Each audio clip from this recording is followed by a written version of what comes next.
اور میں اس پر بھروسہ بھی کر سکتی ہوں، اور وہ تم ہو۔ اب سنو، سب سے پہلے تم نے خنجری ڈاکو کا اعتماد حاصل کر کے اس کے گروہ میں شامل ہو کے اس کے بعد تم اسے اپنا گرویدہ بناؤ گے۔ یہ ایک خون خوارنی ڈاکو ہے، میں اسے کیسے اپنا گرویدہ بنا سکتا ہوں؟ درگا بولی، تم اس کی فکر مت کرو، میں اس مہم میں تمہارے ساتھ رہوں گی۔ جہاں جہاں تمہیں مدد کی ضرورت ہوگی تمہاری مدد میں کروں گی، اور تمہیں کیا کرنا ہے یہ بھی بتاتی رہوں گی۔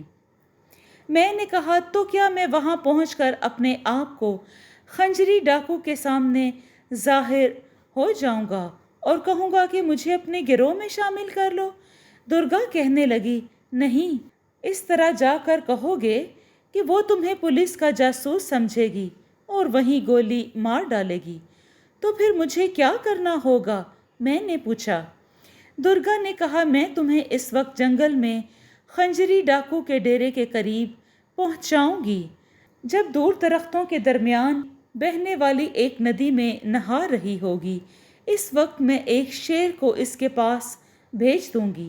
یہ شیر اس وقت میرے جادو کے زیر اثر ہوگا۔ تم یوں سمجھ لو کہ میں شیر کے سر پر بیٹھی ہوں گی، تم قریب ہی ایک جھاڑی میں چھپے ہوئے ہوگے۔ جیسے ہی وہ خنجری ندی سے نہا کر نکلے گی، شیر میرے جادو کے اثر میں اس پر حملہ کرے گا۔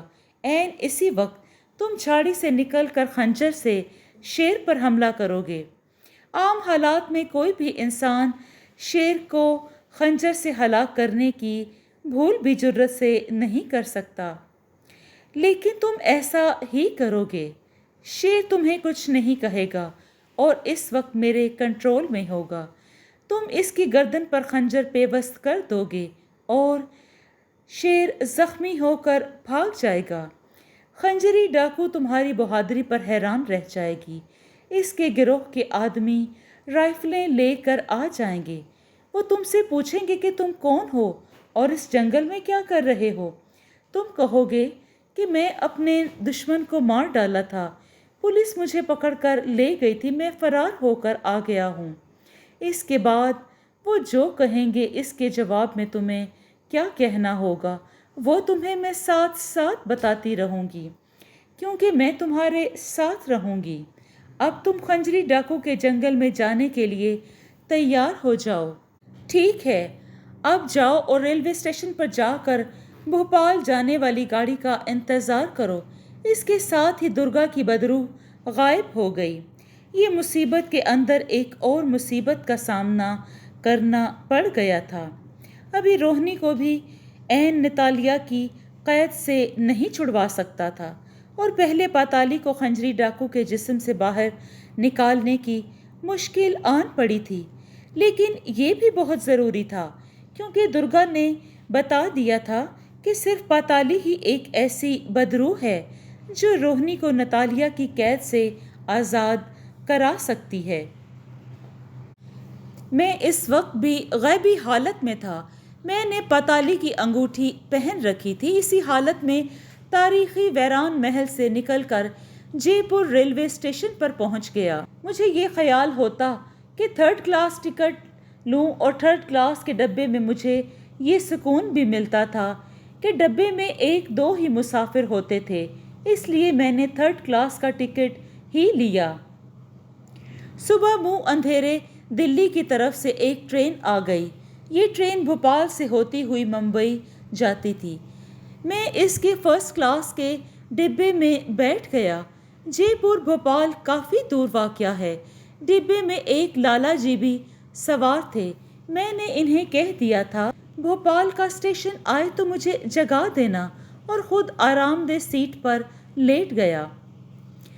ایک جگہ مجھے لالا جی نے جگا دیا، کہنے لگے، مہاراج بھوپال آ گیا ہے۔ میں اٹھ بیٹھا۔ ٹرین بھوپال کے اسٹیشن میں داخل ہو رہی تھی۔ میں نے اسٹیشن پر کھانا کھایا اور یہ انتظار کرنے لگا کہ کب درگا کی بدروح آ کر مجھے یہ بتاتی کہ مجھے آگے کس طرف جانا ہے۔ میں پلیٹ فارم پر چائے کے اسٹال پر کھڑا چائے پی رہا تھا کہ اس وقت میرے قریب دوسرا کوئی گاہک نہیں تھا۔ جب درگا کی ایک طرف سے اس کی موجودگی کا کوئی اشارہ نہ ملا تو میں نے آہستہ سے سرگوشی میں کہا، درگا کیا تم آ گئی ہو؟ میرے کان میں درگا بدروح کی سرگوشی سنائی دی۔ ہاں میں آ گئی ہوں نوشیروان، مجھے یہاں کس طرف جانا ہوگا؟ درگا نے کہا، اسٹیشن سے باہر ایک ٹیکسی اسٹینڈ ہے، وہاں آ کر ایک ٹیکسی لو اور اسے کہو دھارا وائی لے چلو، آگے میں تمہیں وہاں پہنچ کر بتاؤں گی۔ میں ٹیکسی میں تمہارے ساتھ ہی رہوں گی۔ میں نے چائے کے پیسے ادا کیے اور اسٹیشن سے باہر آ کر ٹیکسی اسٹینڈ کی طرف آ گیا۔ ایک اچھی حالت کی ٹیکسی نظر آ رہی تھی۔ میں ڈرائیور کے پاس آ گیا تو اس نے پوچھا، کہاں جاؤ گے بابو؟ میں نے کہا، دھارا وائی لے چلو۔ وہ بولا، بابو وہ تو جنگل کے کنارے گاؤں ہے، کیا تم شکاری ہو؟ میں نے کہا، بھائی وہاں میرا دوست شکار کی پارٹی پر لے کر گیا ہوا ہے، میں اس کے پاس جا رہا ہوں۔ ڈرائیور نے کہا، 50 روپے لوں گا۔ اس زمانے میں 50 روپے آج کے 5000 کے برابر تھے۔ میں نے کہا، میں تمہیں 100 روپے دوں گا مگر مجھے جلدی پہنچنا ہے۔ ڈرائیور گاڑی میں بیٹھتے ہوئے بولا، بابو جی میں آپ کو جلدی ہی پہنچا دوں گا، بیٹھ جاؤ۔ میں گاڑی کی پچھلی سیٹ پر بیٹھ گیا۔ درگا نے میرے کان میں سرگوشی کی، دھارا وائی گاؤں پہنچ کر میں تمہیں ایک خنجر دوں گی اور تمہیں اسی خنجر سے اس شیر کو ہلاک کرنا ہوگا۔ میں نے دل میں کہا، یا اللہ اس نئی مشکل سے خیر و عافیت سے نکال لینا، کہیں ایسا نہ ہو کہ درگا بدروح جادو اچھی طرح سے اثر نہ کرے اور شیر مجھے ہی ہڑپ کر جائے۔ ٹیکسی دھارا وائی کی طرف جا رہی تھی۔ کچھ دیر کے بعد بھوپال کا شہر پیچھے رہ گیا۔ میں یہ سوچ رہا تھا کہ میرے کانوں میں درگا نے سرگوشی کی، دھارا وائی کا گاؤں آ رہا ہے۔ اس کی تصدیق ٹیکسی ڈرائیور نے بھی کر دی تھی۔ بابو جی آپ کا گاؤں آ گیا ہے۔ جنگل میں سڑک کے کنارے یہ ایک چھوٹا سا گاؤں تھا۔ میں ٹیکسی سے اتر کر ایک طرف کھڑا ہو گیا۔ درگا نے میرے کان میں کہا، اپنی پتلون کی جیب میں ہاتھ ڈالو، وہاں میں نے ایک خنجر رکھا ہوا ہے۔ میں نے بڑی احتیاط کے ساتھ جیب میں ہاتھ ڈالا۔ درمیانے سائز کا خنجر تھا، یعنی جس کا پھل بالکل سیدھا تھا، وہ 2 دھاری تھا۔ میں نے کہا، یہ تو بڑا تیز خنجر ہے۔ درگا نے کہا، تمہیں ایسے ہی خنجر کی ضرورت ہے، اسے سنبھال کر رکھ لو۔ میں نے خنجر پتلون کی پچھلی جیب میں رکھ لیا۔ درگا نے کہا، آگے سڑک میں سے ایک پگڈنڈی جنگل کی طرف نکلتی ہے، اس پر چل پڑو، یہ تمہیں وہاں پہنچا دے گی جہاں تمہیں لے جانا چاہتی ہوں۔ میں نے درگا سے کہا، تم خواہ مخواہ مجھے پیدل کیوں چلا رہی ہو؟ تم مجھے غائب کر کے بھی تو وہاں پہنچا سکتی ہو نا؟ درگا نے جواب دیا، میں ایسا کر سکتی ہوں لیکن میرا اپنا دل جے پور سے بھوپال تک ٹرین میں سفر کرنے اور پھر ان جنگلوں میں پیدل چل کر سیر کرنے کو چاہ رہا تھا۔ ایک لمبے عرصے بعد مجھے ویران محل سے نکل کر ان علاقوں میں آنے کا موقع ملا ہے۔ میں اسی علاقے کی رہنے والی ہوں۔ اگر تم چاہتے ہو تو آنکھیں بند کرو، میں تمہیں اس جگہ لیے چلتی ہوں۔ درگا نے کہا، آنکھیں بند کرو، جب تک میں نہ کہوں آنکھیں مت کھولنا۔ میں نے آنکھیں بند کر لیں۔ مجھے ہلکا سا جھٹکا لگا اور پھر تیز ہوا میرے جسم کو چھونے لگی۔ کچھ ہی دیر بعد درگا کی آواز آئی، آنکھیں کھول دو۔ اس وقت میں جنگل میں تھا۔ جنگل میں دن کا وقت تھا مگر درخت اتنے گھنے تھے کہ ندی پر دن کی روشنی بہت دھیمی پڑ رہی تھی، بلکہ ہلکا ہلکا سا اندھیرا چھایا ہوا تھا۔ میں ایک درخت کی اوٹ میں خاموشی سے کھڑا رہا، جس طرف سے ندی بہتی ہوئی آ رہی تھی اس طرف دیکھ رہا تھا جہاں خنجری ڈاکو نے آنا تھا۔ درگا نے دھیمی آواز میں کہا، خنجری اپنے باڈی گارڈ کے ساتھ آتی ہے مگر باڈی گارڈ پیچھے ایک جگہ پہرا دیتے ہیں، اور میری جان کا دشمن شیر کس طرف سے نمودار ہوگا درگا نے کہا میں خود اسے لے کر آؤں گی اور وہ میرے کنٹرول میں ہوگا، تم کیوں فکر کرتے ہو؟ سوال ہی پیدا نہیں ہوتا کہ وہ تمہیں کچھ کہے۔ میں نے کوئی جواب نہیں دیا۔ درگا نے میرے کان میں سرگوشی کی۔ سامنے سے ایک عورت چلی آ رہی تھی۔ یہی خنجری ڈاکو ہے۔ خنجری ڈاکو قریب آتی جا رہی تھی۔ وہ ایک دراز قد کی مضبوط جسم کی مالک عورت تھی۔ ایک اس کا خوف تھا اور دوسرا شیر کے گلے پر خنجر چلانے کا خوف۔ میں نے چھوٹے موٹے جانوروں کا شکار ضرور کیا تھا، مگر شیر کا تو میں نے کبھی خواب میں نہیں سوچا تھا۔ اس نے خنجری ڈاکو نے فوجی کمانڈر ٹائپ کی بش شرٹ پہن رکھی تھی۔ ایک کندھے پر میگزین ایلیٹ اور دوسرے کندھے پر رائفل لٹکی ہوئی تھی۔ سر کے بالوں کا جوڑا بنا کر پیچھے گردن پر سیاہ رومال سے باندھ رکھا تھا۔ رنگ سانولا تھا اور اس کی چال میں بڑی خود اعتمادی اور وقار تھا۔ پاتالی کی وجہ سے خنجری ڈاکو پر تو میں کوئی خاص اثر نہیں پڑا تھا، صرف اس کی طاقت میں تھوڑا سا اضافہ ہو گیا تھا، مگر پاتالی اس کے جسم میں قیدی بن کر رہ گئی تھی اور بقول درگا بدروح کے میری مدد کے بغیر باہر نہیں نکل سکتی تھی، اور اس کو باہر نکالنا بے حد ضروری تھا۔ میں ڈر رہا تھا کہ اگر خونخوار عورت کی مجھ پر نظر پڑ گئی تو وہ مجھے فوراً گولی مار دے گی۔ یہ عورت سینکڑوں انسانوں کا خون کر چکی تھی، تو میں کیا چیز تھا؟ مجھے تو وہ ایک سیکنڈ کی مہلت نہیں دے گی۔ اتنے میں میرے کان میں درگا کی سرگوشی سنائی دی، نوشیروان، میں نے ایک شیر پر اپنا منتر پڑھ کر پھونک دیا ہے، وہ اسی طرف آ رہا ہے۔ میں نے کہا، میری ماتا، اگر تمہارے منتر نے کام نہ کیا میں تو غریب مارا جاؤں گا۔ درگا نے سرگوشی کی، میں نے تمہیں کتنی بار کہا ہے کہ تمہیں کچھ نہیں کہے گا، پھر تم کیوں بار بار ڈر رہے ہو؟ تمہیں کچھ نہیں ہوگا۔ اس بار اس کی آواز میں ذرا سختی تھی۔ تمہیں ہمت سے کام لینا ہوگا، اگر نہیں لوگے تو یہ پاتالی کو آزاد نہیں کرا سکو گے، اور پاتالی تمہاری روہنی کو نہیں آزاد کروا سکے گی۔ میں نے کہا، ٹھیک ہے، اب نہیں کہوں گا۔ درگا نے سرگوشی کی، خنجر نکال کر ہاتھ میں پکڑ لو۔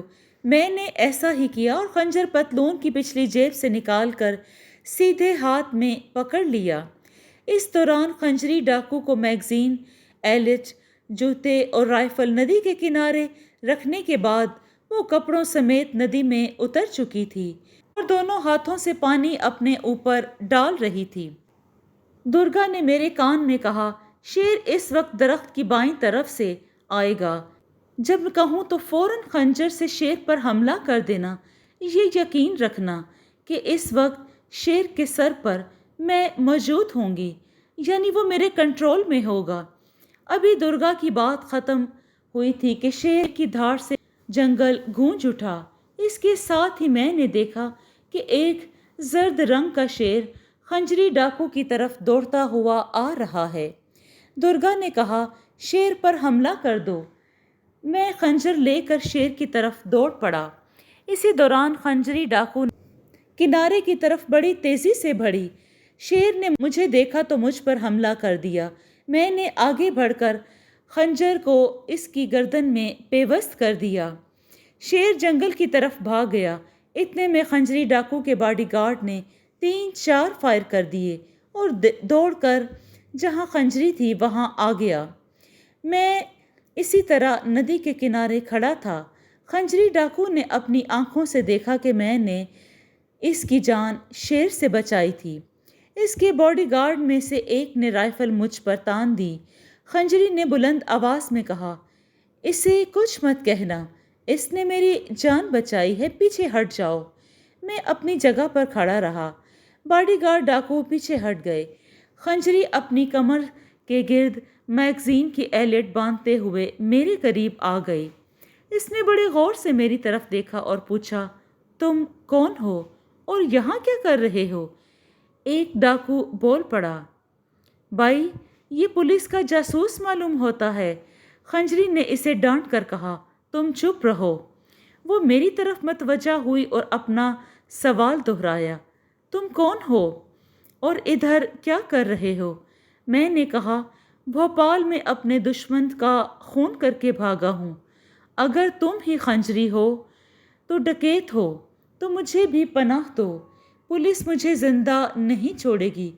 خنجری نے اسٹین گن گندے سے لٹکائی اور اپنے ایک آدمی سے کہا، گوپی، اسے ڈیرے پر لے جا کر اس کی تلاشی لو اور اسے کہیں مت جانے دو۔ گوپی نے مجھے بازو سے پکڑتے ہوئے کہا، چلو۔ یہ لوگ مجھے اپنے ڈیرے پر لے گئے۔ یہ ان کا عارضی ڈیرا تھا۔ جنگل میں ایک جگہ درختوں کے نیچے انہوں نے ڈیرا جمایا ہوا تھا۔ ایک طرف ان کے گھوڑے بندھے ہوئے تھے۔ ایک گھنے درخت کے نیچے جھونپڑی تھی جس کے باہر ایک ڈاکو جھونپڑی میں بند کر کے پہرا لگا رہا تھا۔ میں جھونپڑی میں چپ چاپ بیٹھا ہوا تھا۔ اتنے میں میرے کان میں درگا کی سرگوشی سنائی دی، گھبرانا بالکل نہیں، سب ٹھیک ہو جائے گا۔ تم خنجری کے سامنے اپنی خواہش کا اظہار کرو کہ مجھے بھی اپنے گروہ میں شامل کر لو۔ میں آپ کے ساتھ شامل ہونا چاہتا ہوں۔ میں نے کہا، ٹھیک ہے، میں تمہارے ساتھ ہوں۔ درگا بولی۔ باہر جو ڈاکو پہرا دے رہا تھا اس نے میری آواز سن لی تھی۔ اس نے جھونپڑی میں جھانک کر میری طرف دیکھا اور بولا، کس سے باتیں کر رہے ہو؟ میں نے کہا، میں کس سے باتیں کروں گا؟ یہاں تو میرے سوا کوئی نہیں ہے۔ ڈاکو نے جھونپڑی کا بھرپور جائزہ لیا اور پیچھے ہٹ گیا۔ کوئی آدھے گھنٹے کے بعد مجھے خنجری ڈاکو کے آگے پیش کیا گیا۔ خنجری ڈاکو کو رانی کے لقب سے پکارتے تھے۔ وہ سگریٹ پی رہی تھی۔ یہ ڈاکو عورت واقعی بڑی دلکش شخصیت رکھتی تھی۔ صرف اس کی آنکھیں خوفناک تھیں۔ مجھے اس میں اپنے سامنے رکھی ہوئی چارپائی پر بٹھا لیا اور یہ سوال کیا، تمہارا نام کیا ہے؟ جیسا درگا نے مجھے بتایا تھا میں نے بالکل ویسے ہی کہا، میرا نام شیروان ہے۔ یہ کیسا نام ہے؟ اس نے کہا، ہندو ہو یا مسلمان؟ میں نے کہا، مسلمان ہوں۔ وہ خاموشی سے سگریٹ پینے لگی۔ پھر اچانک اس نے اسٹین گن کا رخ میری طرف کر دیا اور بولی، سچ سچ بتاؤ، تمہیں ایس پی سندھیا نے بھیجا ہے؟ میں نے کہا، رانی جی، اگر میں پولیس کا آدمی ہوتا تو مجھے کیا ضرورت پڑی تھی کہ میں تمہاری جان بچانے کے لیے اپنی جان خطرے میں ڈالتا؟ شیر نے تم پر حملہ کیا تھا تو میں تمہیں مرنے دیتا؟ میرے اس دلیرانہ جواب نے خنجری ڈاکو پر بڑا اثر کیا تھا۔ اس نے اسٹین گن نیچے کر لی اور بولی، تم کیا چاہتے ہو؟ میں نے کہا، میں نے اپنے دشمن کو قتل کیا ہے، پولیس نے مجھے پکڑ لیا ہے تو مجھے پھانسی ہو جائے گی۔ میں ابھی مرنا نہیں چاہتا، میرے ابھی 2-3 دشمن اور بھی ہیں، میں انہیں مارنا چاہتا ہوں۔ تم مجھے اپنے گروہ میں شامل کر لو، میں تمہیں وفادار ساتھی بن کر دکھاؤں گا۔ خنجری ڈاکو مجھے مسلسل گھور رہی تھی، کہنے لگی، تم بہادر آدمی ہو، میں تمہاری قدر کرتی ہوں، تم نے میری جان بچائی ہے، میں اسے یاد رکھوں گی، لیکن میرے گروہ کے آدمی بڑے قیمتی اور پرکھے ہوئے ہیں، میں ابھی تمہیں اپنے گروہ میں شامل نہیں کروں گی، لیکن تم میرے ساتھ رہو گے۔ جب میری تسلی ہوگی تو میں تمہیں اپنے گروہ میں شامل کر لوں گی۔ اب جاؤ۔ میں جھونپڑے سے نکل آیا۔ خنجری اس وقت باتیں کرتے وقت میں اس کا پورا جائزہ لے رہا تھا۔ شاید اس میں پتالی کی کوئی جھلک نظر آئے، لیکن پتالی کا ذرا سا اثر بھی خنجری کے لب و لہجے اور اس کی شخصیت میں دکھائی نہ دیا۔ مجھے تو خیال آنے لگا کہ شاید پتالی اس عورت کے جسم میں داخل نہ ہوئی ہو اور درگا کو کوئی مغالطہ لگا ہو۔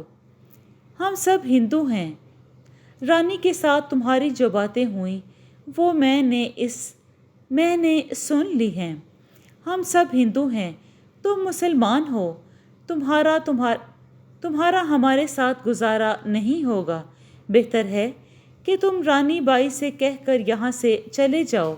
میں نے کہا، تم ٹھیک کہتے ہو گوپی، لیکن میں یہاں سے چلا گیا تو مجھے کہیں پناہ نہیں ملے گی۔ پولیس مجھے تلاش کر لے گی اور میں جب تک اپنے باقی دشمنوں سے بدلہ نہیں لے لیتا نہیں چاہتا کہ مر جاؤں۔ گوپی بولا، میں نے تمہیں سمجھا دیا ہے، اب آگے تمہارے بارے میں رانی بائی فیصلہ کرے گی۔